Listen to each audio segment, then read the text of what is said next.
ठाण्यातील भाविकांचं श्रद्धास्थान आणि शहराचा आराध्य दैवत असलेल्या श्री कोपिनेश्वर मंदिरात दरवर्षीप्रमाणे यंदाही शिवसेना नेते आणि माजी खासदार राजन विचारे यांनी दर्शनाचा लाभ घेतला।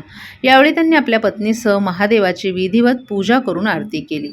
महाशिवरात्रीच्या निमित्तानं मंदिरात सकाळपासूनच भाविकांची मोठी मांदियाळी पाहायला मिळाली।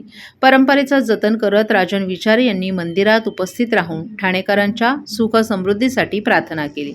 यावेळी राजन विचारे यांच्यासोबत शिवसेनेचे अनेक पदाधिकारी, कार्यकर्ते आणि परिसरातील असंख्य नागरिकही मोठ्या संख्येनं उपस्थित होते। कोपिनेश्वर मंदिर हे ठाणेकरांच्या अस्मितेचं केंद्र आहे आणि येथे येऊन जो आनंद मिळतो तो शब्दातीत आहे, अशा भावना त्यांनी यावेळी व्यक्त केल्या। दर्शनानंतर त्यांनी उपस्थित शिवसैनिकांशी आणि नागरिकांशी संवाद साधून शुभेच्छांचा स्वीकार केला। मंदिराच्या परिसरात हर हर महादेवाच्या जयघोषानं वातावरण भक्तिमय झालं होतं।